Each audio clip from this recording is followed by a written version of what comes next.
One of the things I had to leave out was, I said the cause of cavities is carbohydrates, which is true. But what is not often appreciated, what we just touched on, is there's also the protective mechanism to cavities. So vitamin D has been, and this was like, vitamin D was, if you go back into, the 1940s, 50s research, so like vitamin D is like this very important, it's the only kind of prophylactic prevention of cavities. And so this is just to say, the carbohydrates and the acid are the attack, but how strong the defense is plays an important role. And to have a strong defense has a lot to do with your diet, the vitamins and minerals in your diet. Oh, that's such a good point. And I'm guessing you didn't eliminate a single word. You just spoke at Kevin Stock speed and was able to squeeze everything in the whole 2 hour presentation. I Okay, did so warn you at the you beginning did. to It say, was like, fair. I got 30 minutes and I got 2 hours of stuff I want to, and really it's important to me because like flying there, hotel, food, people are spending a lot of money to be here. And it's like, I want to deliver. Like, I feel pressure to deliver because I know a lot of people, they sacrifice a lot of stuff to show up and be there. And like you said, you had to skip out on Bronson's talk to go to mine. I felt like I had to deliver. So I'm like, look, I'm going to talk fast so we can get the most bang for your buck. I'm glad you did. It's the number one criticism I get on my show is I just talk way too fast. I'm like, yo, I'm sorry, I get really excited, so turn the speed down, you'll be fine. You turn the speed down. Exactly. I always watch videos on 2x speed. So Yeah, I, me I too. like I like a fast talker. Yep, exactly. Everything else seems glacial after you do that. It's so It slow. seriously does. Let's talk about malocclusion. I think this is one of the more fascinating aspects of where things like breathing and diet meet dental health. I think a lot of people are surprised to see all these things kind of converging on this one thing. Tell us some of the main points about malocclusion. And again, normalization. We just think all of this stuff is normal because all of us have experienced getting our wisdom teeth out, crooked teeth, braces, face gear, whatever. You know what I mean? Like we've all Yep. experienced that at this point. Yep. So in the presentation, I put together some visuals because I think the visuals help get this idea across the best. But in general, most people think malocclusion is just genetics. However, malocclusion, according to the evidence, even general agreement among like top anthropologists, where there's not a ton of agreement always, they tend to agree that this malocclusion has occurred in the evolutionary blink of an eye. The evidence for this just being a genetic trait that we're passing on is very weak. So what is causing it if it's not just genetics that we're having malocclusion? And I think Robert Corsini has done some of the best research on this. Like he literally marshaled in decades of research on occlusal anomalies. And occlusion is like how our teeth fit together, how they come in. And basically what we noticed is during the Industrial Revolution, we start seeing crooked teeth and like, what's going on? And the overwhelming, I would say, evidence suggests that it is the modern diet, to switch to these modern diets, refined foods. But I think what's tricky with malocclusion is there's this primary cause, which I would say dietary. We changed our food. And because we changed our food, we also changed how we consume that food. And so what I mean by that is eating steak is fundamentally like you have to chew it, right? It's different than drinking the exact same nutrition out of a bottle, right? And I liken it to grow your face properly to avoid, because the problem is our jaws aren't growing enough, right? It's called alveolar deficiencies. But to grow your face fully, what you need is the nutrition and the stress, like you're going to grow a muscle in the gym. You can't just down protein shakes and hope that your muscles are going to grow. You also have to go to the gym and work it out. And so a very similar good analogy for growing your face completely. We need the nutrition, but we also need the stimulus to grow our face. And when we put these two things together, we avoid other secondary causes like mouth breathing, which will cause malocclusion.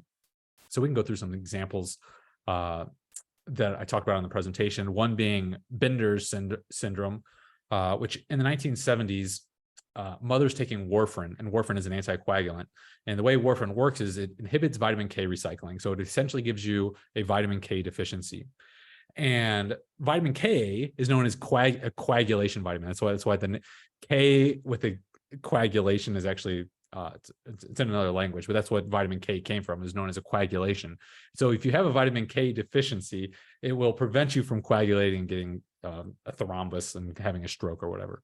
Long story short, these women that were pregnant take warfarin, they get a vitamin K deficiency. But vitamin K is not just a coagulation vitamin. It also plays a very important role in craniofacial development, notably vitamin K2. And so these mothers would pass a vitamin K deficiency to their fetus and their babies, and they would develop severe malocclusion.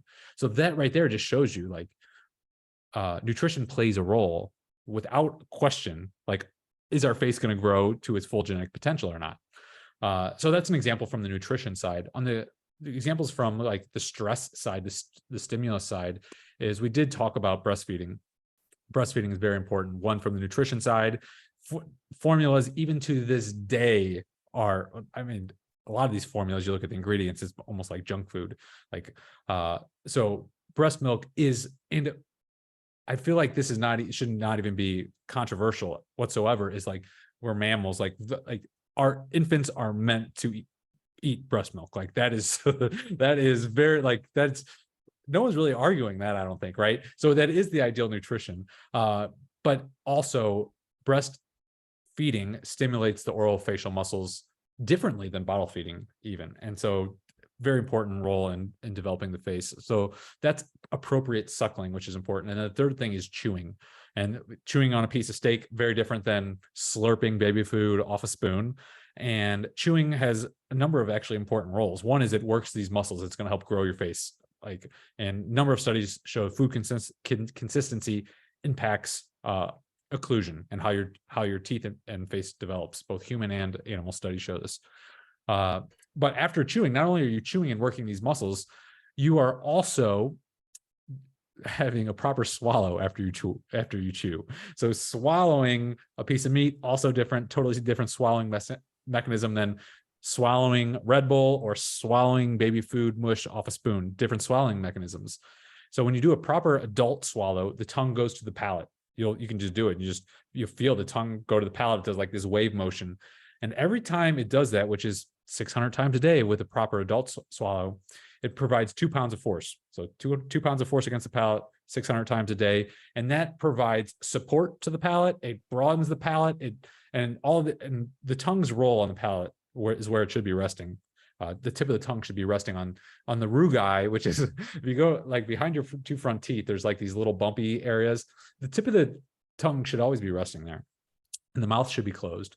And the tongue plays a very important role as acting like a natural orthodontic retainer. But if you're never chewing and you don't develop a proper adult swallow, this often can lead to a slack jaw, mouth breathing, and the sequela of malocclusion.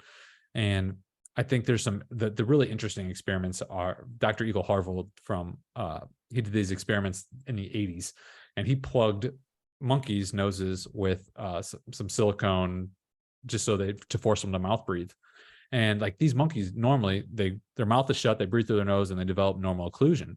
But he blocked their noses, forced them to mouth breathe, and you know what? They grew these long, narrow faces and malocclusion. So we got a number of these studies that show the various potential secondary causes, is what I call them, mouth breathing. But to me, the fundamental issue is improper diet. If you're eating the proper diet, if you're breastfed as an infant, and then you move on to what I would believe a meat-based diet, you're going to be chewing, you have the nutrition and the forces to fully develop your jaws. Yeah. Our former guest, James Nestor, who authored the book Breathe, either Breathe or Breath. Now I can't remember, but anyway, he talks about how he did that experiment at Stanford where they plugged his nose, him Yep. and one of his fellow scientists, for a week, and it sounded awful. It sounded really terrible. Fantastic book, by the way. I was actually thinking about it earlier today, thinking about going on the podcast. And an example it just came to mind was, I was reading that book and Dr. Dan Lieberman's book at the same time. Dr. Dan Lieberman is an academic. The book is thick. It is so dense. And Breath is, I would say, more of a layman's read, a bestseller, great book. And when I was thinking about, because when I was making the presentation, I wanted to be accessible. And I thought of these 2 books. I'm like, I love Dr. Daniel Lieberman's work and his books, and I can read it, but like 99 of 100 people, no, thank you. And so I was like, I was funneling my James Nestor when I was trying to make that presentation and be like, how would, because he's a journalist, I'm like, how would a journalist portray this information to make it educational, but also engaging, so it can stick with you? So I was actually thinking about him recently, but yeah, fantastic book.